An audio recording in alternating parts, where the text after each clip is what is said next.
Well, hello, friends. What a pleasure it is today to bring a conversation for the times as we think about leadership in distress.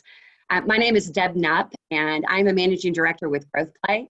And I've had the great privilege of working in the space of business development, client development, and leadership development for the last 20 years in service to the fantastic clients and contacts we have at Growth Play. You know, as a leadership team, we've been examining the sign of these times and been asking ourselves, what is it that we would want to share or offer our community that will elevate hope, that will create clarity, and will drive some measure of control and confidence so that people can act courageously in the space of distress and post-distress.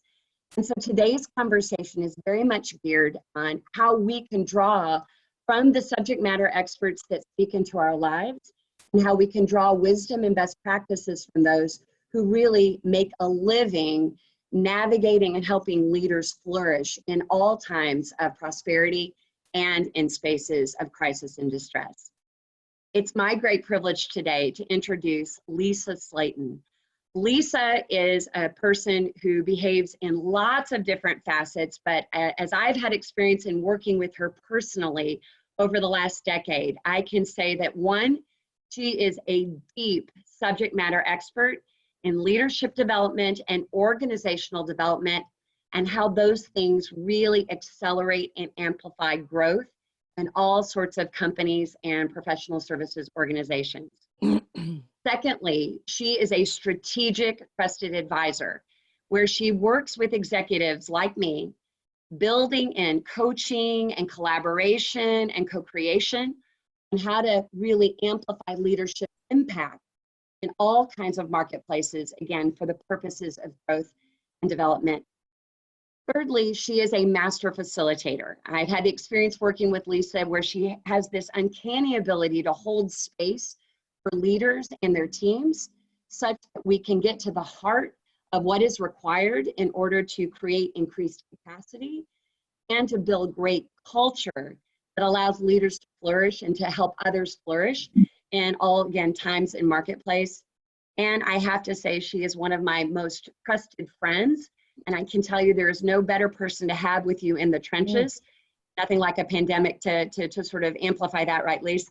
But I can tell you that I'm really excited for you all to hear today what it is that she has to share about leadership in times like these. So Lisa, if you will, maybe take a minute or two to introduce who you are and what you do, and then we'll dive into our conversation on how we can look at this point in time as an opportunity for real growth and flourishing really throughout the process. Sure. Well, good morning, Deb, and to your Growth Play audience. Thanks so much for inviting me in. This is indeed quite a moment we find ourselves in, and I think it's going to be longer than a moment. And we'll talk about that shortly here. I have a business background. I spent about 15 years in retail merchandising earlier in my career, and then made a shift after staying home as a mom, which is probably the best business training ground there is.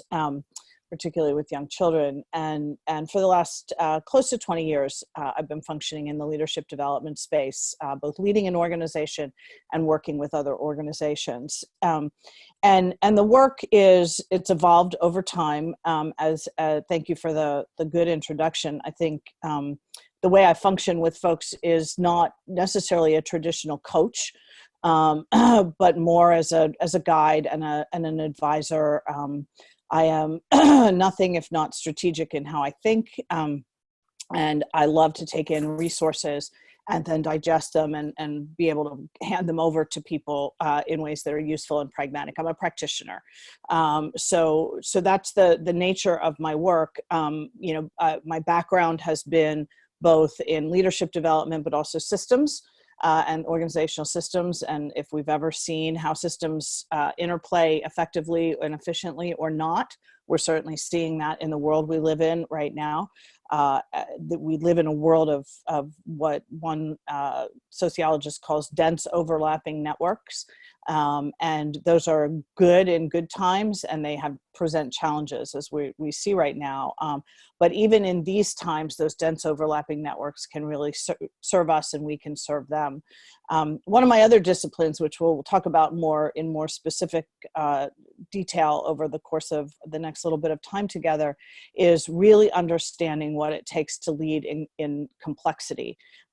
There's the whole science over the last number of years that's developed around complexity and understanding it. And I've sought to learn from some folks who are, I would describe as on the front end of this thinking. And I'll share some of that with you, and what it means to lead in a complex environment, to be a leader who can lead complex adaptive systems. And that's really what we find ourselves in right now. No doubt. In this moment. Yeah. Well, it's interesting, being a coach myself, or being an advisor to businesses, sometimes people often are surprised to learn that I've worked with you for more than a decade. And I can say with great confidence, one of the most important, there are two lessons that you've taught me along the way, and then I'll ask you kind of my first question here. But one thing is, I can tell you, you cannot give away what you don't possess. Amen. And I can say that in all professional capacities, when you're often pouring yourself out, whether that's as a practitioner inside of an organization or business, or you are an advisor or consultant or coach to a business, the replenishment quality to really sharpen and to really build personal development has been, I'm so grateful for having had that experience with you for more than a decade, really sharpened me to be at my best, so that I have something to give to all of the clients and connections that I serve. The second thing is, I remember somewhere along the way, and I want to say it was probably right after the financial crisis, in a moment of real vulnerability, I remember asking you, Lisa, isn't it possible to have a breakthrough without having to go through the breakdown? And as you shared with me then, and I think it rings true now, is that it is necessary to have breakdowns in order to receive the transcendence and the breakthroughs. And we should have a different relationship with the moments of breakdown as the great teachers. And so I'm excited for, again, the audience to learn from you as I have, and to receive the wisdom and insight as people are thinking about, who am I to be in this space, and how am I to lead well with those that I influence? So my first opening question for you is, if you could look at this current crisis as an opportunity for really extraordinary or exceptional leadership, how would you describe the crisis as the opportunity for leadership? Yeah, it's a great question.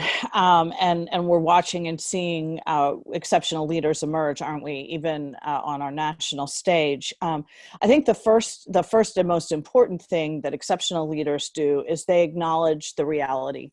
And I think we have to acknowledge the reality of this crisis. It is a big one. I would go as far as to say it's unprecedented in our time, and many are saying in the last century. I think that's true, and it's far from over, right? It's not a one and done. It's not, oh, this happened and now we have to recover from it. This is an unfolding situation that is going to be dynamic and fluid. I've heard the word fluid and dynamic about 200,000 times in various conversations and things I've been on over the last several weeks. But if we go back to the good words from Jim Collins, Jim's counsel to what he described as level 5 leaders, was that what he noticed about them is that they were always able to confront what he called the brutal facts on the ground, right? And so I think we've seen extreme responses from leaders who are just, no, this is going to pass. It's not that big a deal. We'll make it through, to ones who have gone into extreme kind of a fear-based environment and hunkering down and are overreacting. The ones that are moving well and not easily, don't confuse well with easy, are the ones who are dealing with the facts on the ground every day and understanding what the dynamics are to the extent that they're able to. And they recognize that they don't know, they can't see everything that's going on. And so the work of complexity is being able to work in that environment where you're not trying to figure things out. You're not going to this past place of reference, but rather that you are are able to begin to see where the opportunities are and step into them. And here I'd like to make an important distinction that we'll talk about again as we move on. There's a difference between an opportunity and being opportunistic, right? And I think we're going to see and have seen opportunistic leaders who want to leverage this for their own gain, right? In some way, shape, or form, as use it as a platform. Or there are leaders who are looking to say, where are the opportunities? And the mindset behind that is one that you mentioned in even how GrowthPlay thinks about the services that you provide for your customers. The opportunities are the opportunities to create value and serve. Right. So I think there's a very distinct difference here, and we need to pay attention to that. I also think that the leaders who acknowledge the pain and the difficulty of this environment for the people that they're caring for and are in their realm of responsibility is a very important thing. False optimism here is not helpful, right? And there's a lot of counsel here. Well, be optimistic and go out there and paint a rosy picture of the future. The reality is it is not possible today to paint a rosy picture of the future. We know that things are going to change, and we know that they're going to get better in some ways over time. We also know that some things will never be quite the same again, and there's real fear and pain and loss in our future. So the leaders that are able to step into that space and really pay attention to where people are struggling and be willing to do the very hard thing that most leaders I know, and I'm sure it's true of the leaders you work with as well, hate to say. And it's a very simple phrase, and that is, I don't know, right? It demonstrates both courage and vulnerability, and both of those things are required in this moment. I love that. When I hear you talk about this and really I really love that distinction between opportunistic and opportunity and understanding the drivers behind both. And so having spent really, more than 20 years as a CEO, as you outlined, that you've been doing the leadership development work as a strategic advisor and consultant.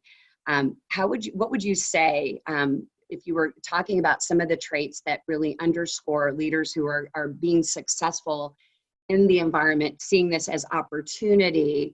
What would you say are the things that would be important? And I'm saying really go beyond the obvious. Like a lot of times when we say what makes a great leader, you hear people often say, well, it's a clear vision and how to engage teams. And certainly those are important attributes that positional leaders often are tasked to do. I'd like you to go, though, a level deeper and tell us a little bit, what are the foundational core values and the leadership skills that are required, but may not be as obvious to anyone who's thinking about their role as a leader? Yeah, it's a great question. I think there's a lot that I've seen floating around that sounds like that, right? Set a clear vision, keep your people engaged, all of that. It's sort of the muscle up, heroic version of leadership. There's also been a lot that's been borrowed from the technology space around, be agile, be nimble. Somehow people are supposed to conjure up innovation, out of their hats. I don't know where it's coming from. But innovation doesn't actually work that way. And we're going to talk about that in just a minute. I think the thing I'd say about exceptional leaders in this moment is that they are going to be demonstrating both courage and vulnerability. Both strength and empathy, both moving forward and creating space for people to evaluate and assess where they actually are and deal with that. In other words, I think exceptional leaders will remain calm. Non-anxious is the phrase that we use in our practice in the tensions of the current environment. And there are many tensions. Leaders, a lot of leadership skills and competencies are developed around problem solving. And so leaders are really paying attention to what's the problem and how can I fix it, right? Well, in this environment, the problem is unidentifiable we can't get our hands around it. And we certainly can't solve it. It's beyond the scope of any one leader to do that. So to pretend that we stay in that problem-solving mode and hunker down is actually going to be counterproductive over time. Those are the leaders who will flame out. Their organizations will not make it. or they'll sputter along through this. But I don't see those as the organizations that are going to come out on the other side in a whole and healthy place. Those leaders are the ones that are going to get in their own way pretty quickly. You know, it's curious, and having experienced this idea of having courage, you know, strength, and also a sense of empathy or vulnerability. Sometimes those sound like diametrically opposing points of view. And Sure. yet when you look at how those two things work in concert, it often creates this space where people follow you because they want to, Yeah. because there's an attraction to that. Can you Sure. speak to that just in a practical sense? When you look at, you know, what are examples of strength or sort of more of that authority or courageous aspect of things, and at the same time, in the space of the unknown, what does the vulnerability or empathy look like as we are in unprecedented waters? Yeah. Well, I'll borrow or directly quote from a very popular social scientist in my space, and actually she's become popular nationally. Many people know Brene Brown, and she actually did an interview on 60 Minutes this past week. If you haven't seen it, it's worth finding. Very timely considering the world that we're living in. And what Brene would say to this, and I think this is true, her research bears it out. This is not just her opinion or something she thinks about. And I would certainly say in my work, it has proven true as well, is that there is no act of courage that's not preceded by vulnerability, right? And so we cannot actually really embody true courage without first being willing to go to that space of uncertainty and unknowing. And if you look at, she has case studies in her books, and, I won't take the time to do that here, but true courage requires us to be, her favorite quote, and one of mine is from Teddy Roosevelt. It says, it's for the people who are in the arena, right? We go into the arena, we don't know what the battle's going to hold, but we go into the arena as prepared as we can. And yet there's real fear there. So courage is not the absence of fear. Courage is acting in the face of that fear, in the face of that vulnerability. And I think that's going to be the characteristic that distinguishes effective leaders. And they're going to be really grounded in reality. I'm watching, as many of us are, on the national stage, and I'm paying attention for the leaders who are exhibiting those qualities right now. And there are a few of them that are standing out, right? I think of Dr. Anthony Fauci, who has become sort of the voice of common reason. He doesn't know everything that's going to happen, but he shows up regularly. He gives you a sense of confidence, right? And comfort, even in the unknown, because he's reality-based. He's dealing from this place of evidence and facts and data, and he's taking us just to the next step of what he knows, right? He's not trying to project out, 6 months from now what's going to happen, because he's a realist. Hopeful realism is what I would call, and that's what he gives us, a sense of hope, but also firmly grounded in reality. I love it. So that is a quotable takeaway, and it will likely show up in some conversation that I have in the coming days. Hopeful realism, and the idea of courage is really acting in spite of fear, not in the absence of it. Yeah. As we think about now the new virtualized world, and knowing that corporate culture, I think, you have often shared with me that, culture eats strategy for breakfast or lunch or some meal of some sort, that the idea of culture is so foundational before you get into strategy and tactics and actions. And, as you think about what we are learning and will continue to learn in the coming weeks in this new remote working world, and in this space, an era of virtualization, as I've heard it called, how do you anticipate organizational culture is going to be both positively and potentially negatively impacted if we're not planful and mindful of who we are and what we want to be, in this next era? Yeah, it's interesting. I think I was on a call yesterday, a webinar put on by, I'm here in Pittsburgh, and we have a wonderful organization here called the Pittsburgh Technology Council, which serves members who are, entrepreneurs and tech innovators. And they've been doing a daily briefing. And yesterday there was the leader of a large advanced manufacturing company on, and he made an interesting comment. He's probably, I don't know, late 40s or early 50s, took over a family business about 15 years ago. And he said, I don't think I've spent this much time at my desk in 25 years, right, of being in business. They're a global company, and his international travel was extensive. And he said, it's interesting. On the one hand, I miss the being able to go out and have the high touch with my people in our various plants and factories around the world. On the other hand, I see more. I'm stiller, I'm calmer, and I have more ability to scan the landscape and see what's going on. Now, they're considered an essential business. They make safety devices. So they've restructured how their factories work, but they're in business, right? So he's not sitting at home. He's functioning in his office environment. His people are there and they're practicing all the safety practices. He said, but the opportunity to really sit with people in more space has been a real advantage. I also think that, we're seeing that it can produce certain kinds of efficiencies, right? And productivity. When you get on a Zoom call like this one, you're not going to spend 15 minutes getting coffee and chatting about your weekend, right? You get on and there's an agenda and you get down to business. And the time can be, used more efficiently, as we would say. And I think that's true. I think the shadow of it is that we're going to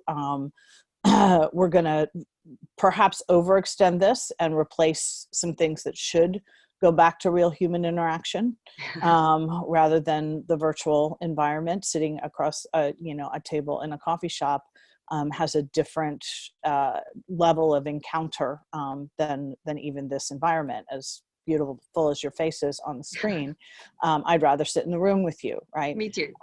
And so that is a reality. And I think we are, one of my fears for this, one of my hopes is that as a sort of type A country, we'll call this, hyper individualism and hyper productivity oriented as we are in the United States.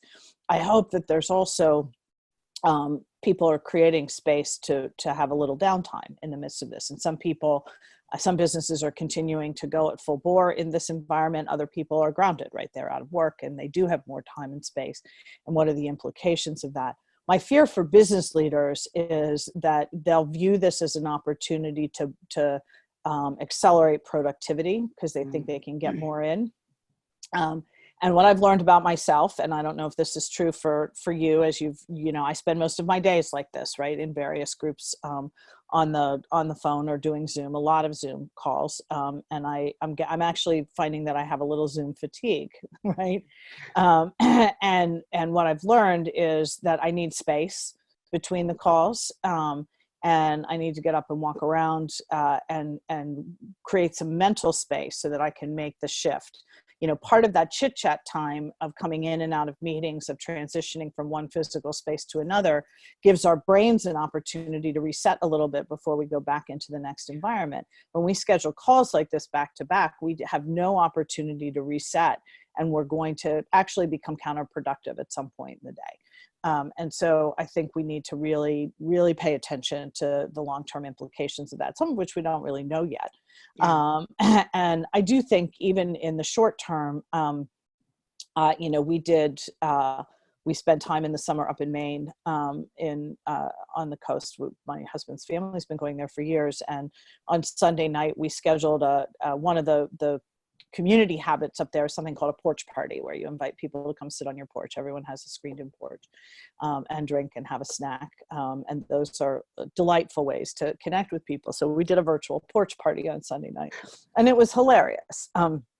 And that was a positive use, right, of connection with people that we actually wouldn't typically see at this time of year. We're all there in the summer, but not. And it was fun to connect and to think about the summer and hope and pray that we can all be together up there. That was a positive, right? So it is creating opportunities to connect. My 93-year-old mother-in-law, all four of her sons, my husband included, got on the phone on a Zoom call with her sons last week. And the delight on her face to see them all on her iPad, which she's remarkably adept at using at 93, was just wonderful, right? So there's some pluses and minuses. And I think we're going to have to go through an evaluation period once we do have the ability to go back into the real interaction environment to assess how we leverage this learning and what we let go of that wasn't particularly particularly useful. So what I'm taking away from what you're saying is just because we are now learning that virtualization can make some things easier and more efficient, shouldn't be confused with effective. Yeah. And that we Yeah, need to be that's right. mindful, right? So that the things that we are gleaning and learning can be huge positives and can really lift potential. But let's not substitute efficiency and effectiveness, or efficiency for effectiveness. That's right. The second thing that I'm hearing you say is that recognition that work from home isn't work and home are the same thing. That's right. So applying the same kind of sort of relationship and personal time and downtime and replenishment time, much like you would see an elite athlete, you know, Yeah. when you taper in before a big swimming race, or you really, take some downtime before you engage in a high Right. velocity situation, that it's going to require real acts of leadership to make sure that we don't allow work from home to be work and home all in the same way. Because That's right. I can see some of the consequences. And frankly, for me as a person who, if you're not accustomed to working from home, you recognize like every minute of your day could be productive in the pursuit of something to advance your business or your team or your organization. And so that real boundary keeping so that you can make time for porch parties. That's also another takeaway, hopeful realism and the virtual porch party. I mean, nuggets that I think will sustain us well beyond this time. As I'm thinking about, again, the advice that you're giving right now to clients, I know you've been incredibly busy in these last few weeks, and it's, with the inquiries of clients and how they're thinking about systems and teams, and really beginning to think about how do we continue to build our professional development and our human growth and our talent development. How do we do this? How do we, prepare and plan and anticipate the things that we're going to need to grow and prosper in spite of distress? Because while it's this pandemic now, I suspect that our brains are tuning that there will be other breakdowns or other distress in the future. So what advice are you giving to people not to miss this? Because this is great training ground where we don't have to waste any of this experience. So as you're thinking about the advice you're giving, it would be great to hear some of that wisdom. And again, for our audience to begin to incorporate some of the benefit of that, should they be in a conversation with you similarly. Yeah, it's an interesting moment. Part of what I'm sort of known for working with clients around is helping them to navigate, disruptive moments, right, and seasons of transition. So I've been having a lot of conversations with both clients. I also serve on a couple of boards of nonprofit or national nonprofits, and helping them think about, what has to happen in this moment. And I'm going to reference an article that was written by some colleagues of mine. It's about, I think, came out a week ago, Friday. So it's been out for, 10 days or 2 weeks now. And it was called Leading in the Blizzard, I think was the title of the article, by Andy Crouch and Dave Blanchard and Kirk Heilhecker. And the metaphor that they used, which I think is really powerful, is that we're currently in a blizzard, right? And the snow's coming down, it's piling up. We might have anticipated the blizzard, but most of us really didn't. And so how do we, manage and navigate through the blizzard? But then based on what we're seeing, we're going to head into a long season of winter, right? And so winter's coming, it's here, the blizzard has started it, and we may get more blizzards along the way, but we have this long season of winter. And then the third piece of their metaphor was, could we, economically certainly, and relationally, could we be entering into a longer time of cold that they call the Ice Age?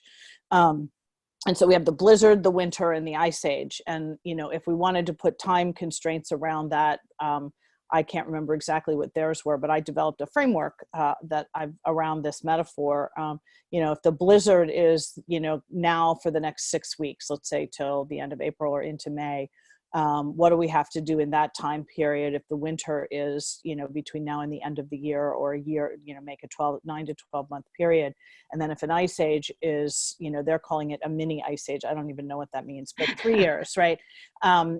Because there is real concern about this skidding the entire global economy into not just a recession, but potentially a depression. I was listening to the news this morning. The unemployment numbers are starting to come out. I mean, it's ugly, right? It's brutal, and it's not going to get better anytime soon. And so what does it look like to begin to think in those kinds of time blocks? If we're only reacting and responding, which is what you do in a blizzard, right? Like, make sure we have enough toilet paper. Well, the country took care of that, right? Those kinds of things, those behaviors and those ways of moving are not going to serve us over longer periods of time. And so what opportunity does this create for us to step back and examine, one, who we really are, what really matters most to us? For most organizations, this would be called your purpose, your guiding purpose or mission or vision, whatever language you use, and your core values. And then through that grid, how do we want to be moving in this season? And that has implications. The way I broke it down in the framework that I've shared with a couple people is that has financial implications, it has operational implications, it has strategic implications, it has personnel implications, and it has vision or purpose implications. And if you kind of look at, what does it mean in the short term, the medium term, and the long term for us, and I wouldn't even start with the long term right now. I just do short term and medium term. And based on who we say we are, where are the opportunities? And I think that's where you begin to see people moving into the innovation space. The reality is some organizations aren't going to survive this. It's hard and it feels sad and painful, but many will in new ways if they're willing to create the space to try some new things. And this is where we begin to step into the work of this idea of complexity science and the learning that I've had and how I've seen that begin to play out in organizational life. Yeah. So again, just so that folks that are listening, you said, once you sort of reestablish who you are and what you stand for, what matters most, then you said you press it through the grid. So can you repeat the grid again? So if you look at time horizons of near end, blizzard, and the winter between now and the balance of the year, what are the areas that people should be looking at then? Well, I think there are 4 or 5 buckets that every organization is paying attention to. So, it's long-term vision, or where the opportunity is, it should be in there. Certainly strategies. What strategies are we currently executing on? Are they working? Do we need to adjust them? What are the implications of that for the short term? Operationally, and operationally can have to do with your people, your physical space, all the various aspects of running an operation. And then, financially, I think we have to look at financially the implications of this. In the short term, does that mean laying people off? Does it mean taking salary cuts? And then how do we sustain that over time? So I think, those would be the 4 or 5 big buckets I'd look at. The temptation is going to be to look at financial first. And I think you have to, right? In some cases, you got to staunch the bleeding, right? If there's, if your business has dried up or slowed down significantly, I was with a CEO who has got 3 different business lines running. One of them is not going to happen right now. And so he made the hard decision of letting a small team of people go on Friday so that he can put his energy into the business line that he knows has the most potential. Very painful decision. He's invested a lot in this business. He said, I believe it'll come back again. That's just, now's not the time, right? So those are all hard decisions. But don't make the financial decisions in a vacuum is part of what I would say too. Yeah, terrific. Well, in my experience, particularly when you look at people who have positional leadership authority, so they've got either leaders somewhere in their job title, or they are operating in their organizations where they have direct reports, or they're running full enterprises as the executive leader, if you will. In my experience, sometimes in the space of crisis, the default strategy is very much to go into kind of command and control. I think about the lifeboat analogy that when, if everybody's jumping in a lifeboat, leaders are not often asking, what role would you like to play in the boat? Would you like to bail water or row the oars? But to your point earlier around the blizzard, there is the crisis, if you will, and then there's the long term. And so the command and control immediacy that sometimes is called upon, I think often if that becomes sort of the ongoing behavior during a crisis and post-crisis, leaders will miss all the benefits they could receive and how they could be enriched by innovation that comes through teams and other people. And so I'd love to get your perspective on this, is how do I take the full responsibility and to, stem the bleeding, if you will, and make some of those hard calls, but not let that become the default system where I miss out on teams and innovation. What do you think about this construct, and what is your perspective on what we can do? Yeah, I think you're right. I think the default is to go to high command. It comes out of the fear and anxiety of the leader, him or herself, right? And it's necessary. We have to react and respond, and in the moment, and there's a place for that. The framework I want to introduce to your audience comes from a Welsh researcher and social scientist named David Snowden, and it's called the Cynefin framework. It's a Welsh word, and I won't go into all the details of it, and I'm happy to provide you with a link and a resource to get your audience oriented to this. But he talks about 4 areas of organizational life that we have to pay attention to, or systems life: the clear or the obvious, the complicated, the chaotic, and then the complex. And as I've worked with this framework over the years, what I have seen is that most leaders default to the clear and obvious or the complicated. Those are the problem solving sides of things, right? The clear and obvious is that we sense quickly what's going on, we put it in a familiar category, and then we respond. And this is the place where people can leverage best practices, right? What we know in the past, how would that apply here? And it's very rigid, and it's like, there are the 5 things we're going to do, and here's how we're going to do it. That's the command control environment, right? When you get into a more complicated situation, it's still problem solving. Think of it as moving from addition and subtraction to algebra and calculus, right? And there's a sense, and then you do a little bit of analysis, and you don't quickly categorize. You do a little bit of analysis, and then you respond. And you still reference historical practices, but you have a little more fluidity around them. You can still create space. This is where I see most leaders responding, right, in this clear space, and because they want to reference what they already know. Yeah. And that's helpful. Then, but not complete. The chaotic realm, which is what a lot of us have experienced recently and are still experiencing in many ways, requires immediate action. You have to there's a lot of critique right now about how this has played out and the timing of it. Did we act fast enough? Did our national leaders act fast enough to put certain things in place? And we can debate the merits of that argument, but in chaos, you've got to act quickly to put things in place that create some sense of order in a place of complete disorder. And you can't always rely on what you knew in the past. You're inventing it as you go, right?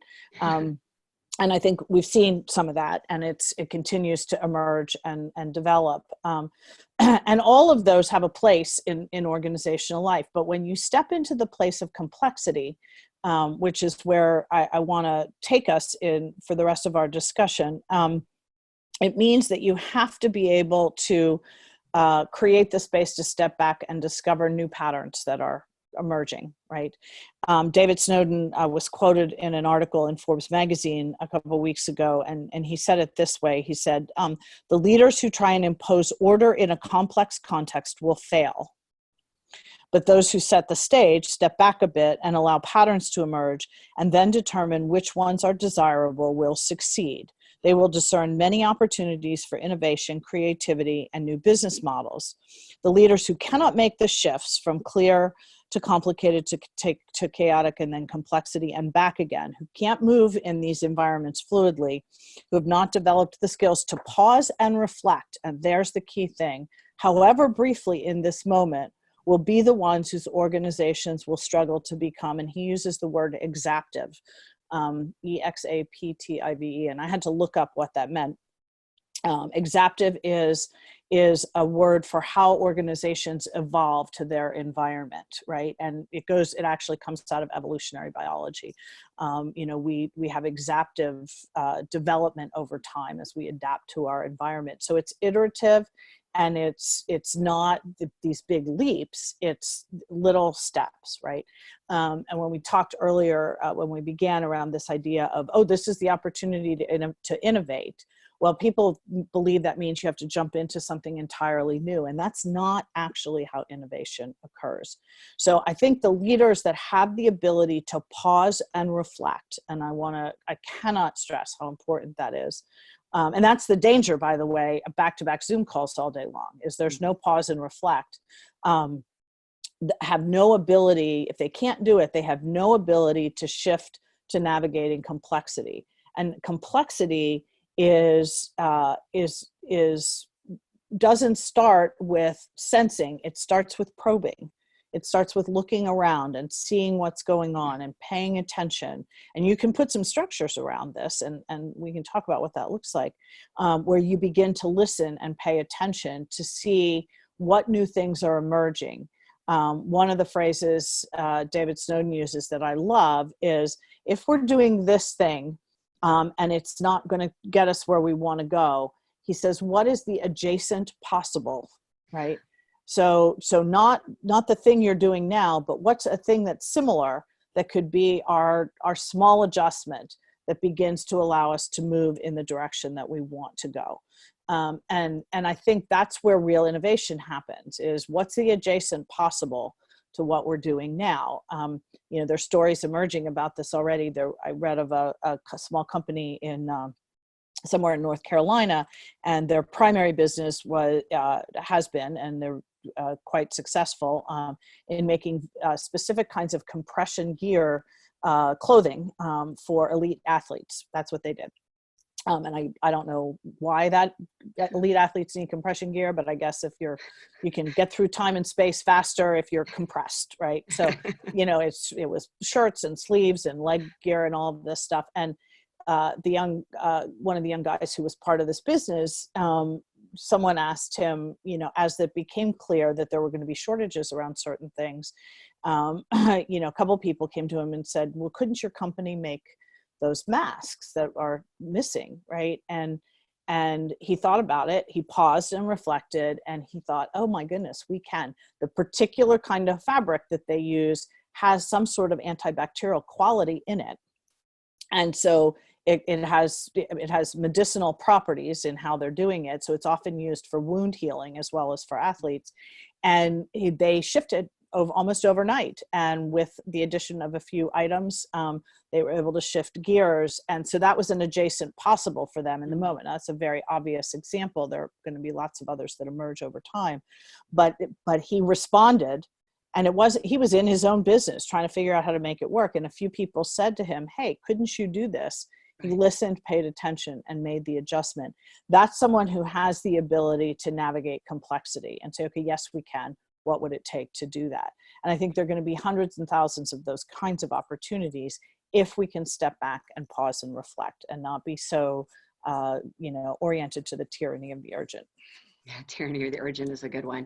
I think that the reality of what you've described, and I love that the responsive to stakeholder desire, wherever those voices were speaking into that business leader's life, to consider, and then the consciousness of pause and reflect. I'm imagining, and I can say confidently, I don't even have to imagine because I experience this with you all the time, is that there is something about holding space with your advisor, coach, to sort of say, now let me do that pausing and reflecting, so that there is a capacity for others to sort of speak into your worldview to help you see things that you may not. And I would imagine that not only happens from a coaching perspective, it can certainly happen if you do those similar kind of hold space with a range of stakeholders in your business, whether that's your employee teams, whether that's your middle managers, whether that's the frontline admin staff.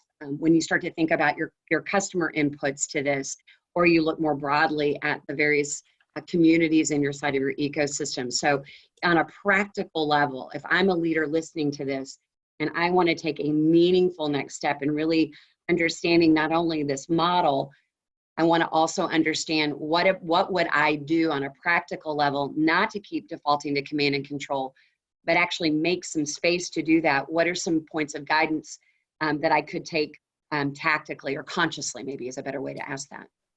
Well, I think there are a couple of possibilities that I was on a webinar last week with David Snowden and his team that they're putting into application immediately, and so I've begun to adopt them. One is to counsel leaders to ask their team, their leadership team, to begin to keep kind of a leadership journal. And I'm not, it's not a long missive. It's 2 or 3 stories or examples a day of where they've seen something happen that is moving things forward. Doesn't have to be a big deal.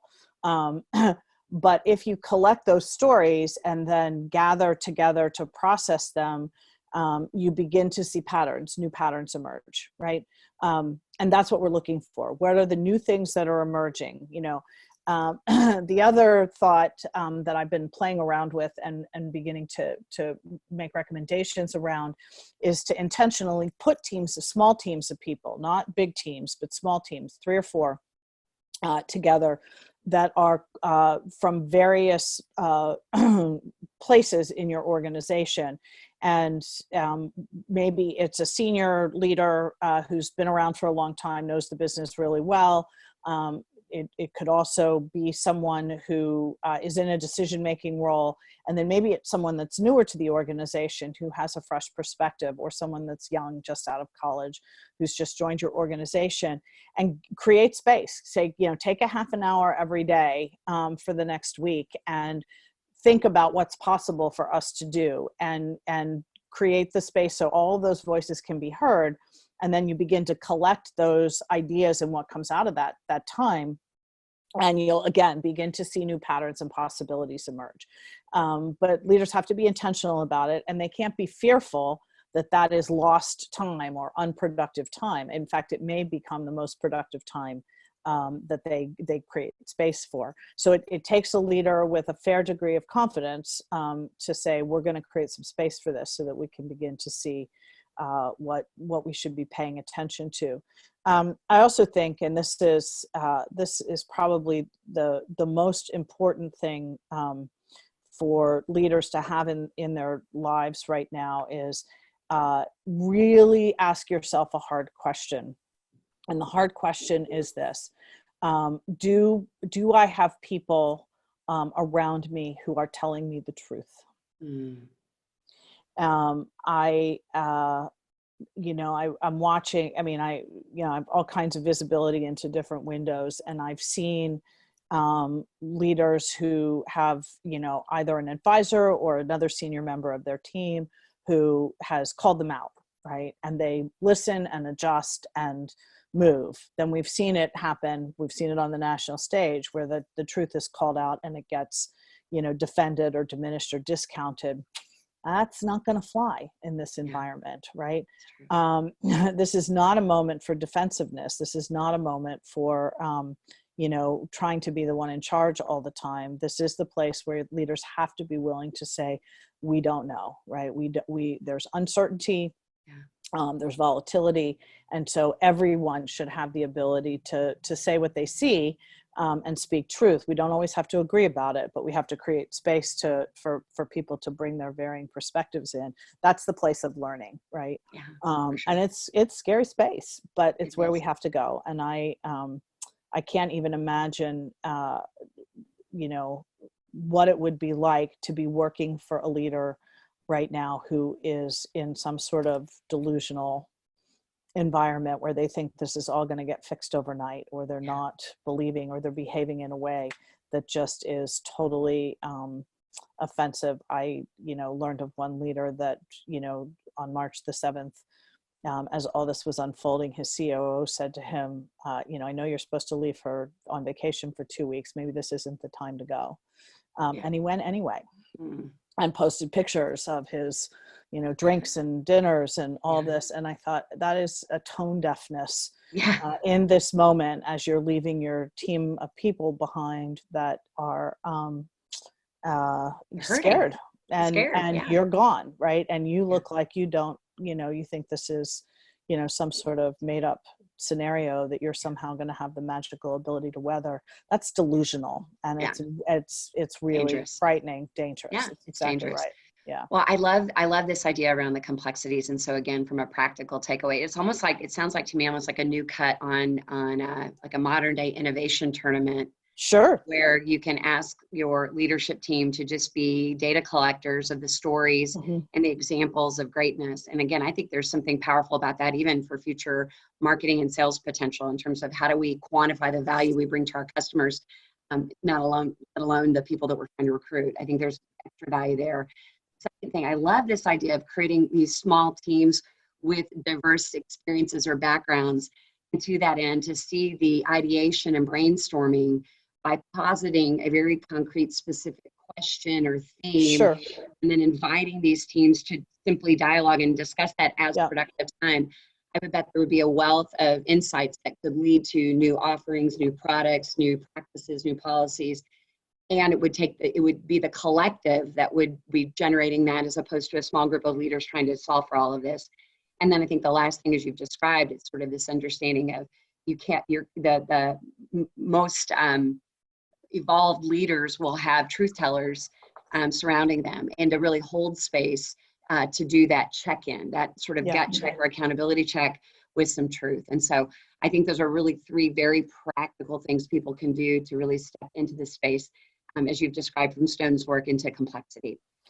So Lisa, I have one additional question as we wrap up, Sure. and then I want to make sure that you share with folks how they can reach you Sure. if they want to go deeper. We'll also make sure that we provide some links to the resources and some of the things that you've highlighted, in the event that some of the people you've cited are not yet familiar. Although I have to say, you had me at Brene Brown. I'm just going to go Yeah. there for solid reinforcement on that one. But to that end, as you're looking out ahead, and again, as you've soberly reminded us, and we all need to be sober right now around the fear and anxiety, that there is going to be a time horizon out into the future. And the human condition, I think, when we're feeling afraid or anxious, we go into this scarcity mindset and try to hold on to what we have. And we go into CYA and shame and blame, and those things are very human conditions for self-protection. What I would ask is, how would you guide us, and how would you say that when leaders say, in spite of that recognition of our humanity, I still choose an abundance mindset. I still choose to operate despite my fear and anxiety. I have the courage to step in. What closing advice or guidance would you tell us for those who seem to be effective at choosing abundance over scarcity? Yeah, it's a great question. It is easy to get into that, sort of fortification mindset, right? I'll just, put sandbags around my bunker and we'll get through this. And I think you have to do some of that, right? I think effective leaders are working on contingency planning and staunching the bleeding and preparing for hard decisions and tightening where they can tighten. All of that is necessary. But the exceptional leader, I think, is also thinking about how they move to a place of caring and service. I was on the phone at the end of last week with a business owner who runs a very interesting business outside of Denver. And I won't go into all the details of it, but part of his platform, which is a benefits platform that employers can buy into, that provides resources for financial gaps that employees might have, so that they don't have to tap into their 401k and all of that. It's a really interesting business model he's developed. But part of their platform is a benevolence platform, right? So if there's someone in the organization who's going through a hard time, they can begin to take donations from other employees or from outside the organization, and then direct those monies to a particular person. They can just create a general benevolence fund, and then as needs arise, they can begin to move resources to people. And he told me, he said, there was one family in this particular company that had an immediate need based on their circumstances, and within 7 hours the platform was up and they'd raised $2,500 for this family. Boom. Right? Done. This is the power of the kind of technology that we have available to us. He's working with a group of churches, pastors who have come together in the Denver metro area to say, how do we begin to create a pool of resources for people in our congregations who are going to be struggling, who are going to be out of work and all of that. I love that, right? We all can do something, right? We all have the ability to do something. And I think in this time, if leaders can create space for that and opportunities for that, it's part of that human connection that we feel like we're still, valuable and useful. I can put $10 in a pot. My circumstances are not so dire that I can't contribute in some small way. And creating opportunities. I have a friend who runs the training camp for the Pittsburgh Pirates in Florida. Obviously, the training camps shut down, but they partnered with a local restaurant and made the decision that they were going to provide meals for frontline workers. So, I saw pictures posted of Jeff and his team, delivering 1,500 pizzas, one afternoon in a drive-by situation. They kept a local restaurant in business. I mean, multiple levels of service, right? That's an abundance mentality. It's what can we do in a positive way that's going to contribute immediately. If you really scan the landscape, you can see all kinds of stories like that emerging. Businesses donating, businesses making adjustments. There's all kinds of technology platforms being leveraged. A woman who is on the board for a community hospital system near here set up a website, and you can go in and sign up for meals and pay a certain amount and deliver, and then choose from a variety of restaurants, and snacks get delivered and all that kind of stuff to the hospital workers and the frontline workers. So I think there are lots of ways to choose abundance in this. And I think it does create a sense of community and belonging. Desire for each of us at the very core of who we are is a place where we can be accepted and we can belong and we can contribute.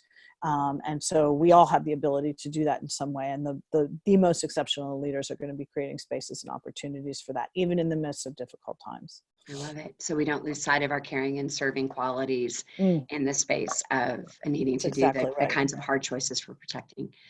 Well, Lisa, as always, tremendous wisdom and great insights that I know are going to benefit anyone who has the privilege of listening and really learning from you. If folks wanted to follow up with you or reach you directly, how might they do that? Yeah, I have a website. My company is called Tamim Partners, TAMIM Partners.com. Tamim is a Hebrew word for wholeness, and that's why I chose it. I'm all about helping leaders and their teams become whole and integrated. And it's Lisa at TamimPartners.com, and I'd love to schedule a call or get some time with anybody who's interested in exploring more about that. Thanks so much for the opportunity, Deb.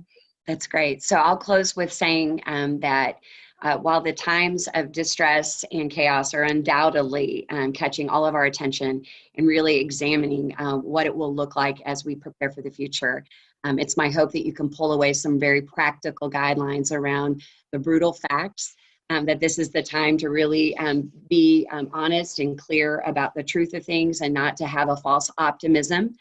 And in spite of the fear and the brutal facts, to operate with a capacity of courage and really stepping into the fray. I love, as Lisa shared with us, that many of the traits that go beyond standard leadership techniques around setting clear vision and how you mobilize and engage teams, that we really need to underscore the importance of modeling and really demonstrating core values, where we are looking at things like empathy and really creating space for people to really operate with that calm. And I really like that hopeful realism are key traits that will be invaluable, and we've got great models for us in these times. As we think about some of the benefits of remote working and the ways of virtualization, I think, again, what I'm really taking away from you is let's not confuse work from home as work and home being the same. And ultimately, how we don't allow this adaptation to more efficiency to somehow trump the value of effectiveness, and effectiveness being in the human connection and relationship value. I heard really clearly from you as you're helping folks sort of anticipate and to look ahead. I think the metaphor of the blizzard, the long winter, and the mini ice age really will give us a perspective. And then as we begin to examine then through the lenses that you've offered, really re-examining what is our vision and purpose, and start there. Then how do we look at the things financially? How do we look at the things operationally? How do we look at things from the vantage point of our teams and personnel? How do we look at our customers or stakeholders and really begin to understand what will be required in those time horizons as we go ahead, and really putting some of the planning together.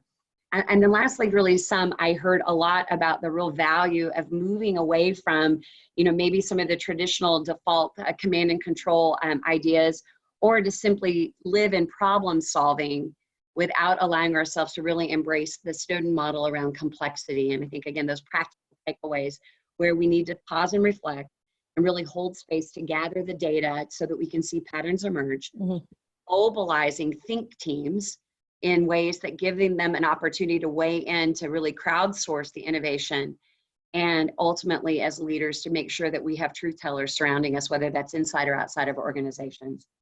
Liz, thank you so much for being the living embodiment of what it looks like to have an abundance mindset, and by investing so much of your generous time. So again, I wish you much flourishing in the space. And as you said, this is the time of opportunity if we really have the courage to lean in. So we'll make sure we make available the resources and some of the suggestions. And again, I encourage all of you to continue this conversation with Lisa. Take her up on her generous invitation. I know that she can speak a tremendous amount of hope and truth into your life with a very strong dose of sober reality. So hopefully is also your calling card, my good friend. Well, thanks so much. Thank you, Deb. We'll talk soon.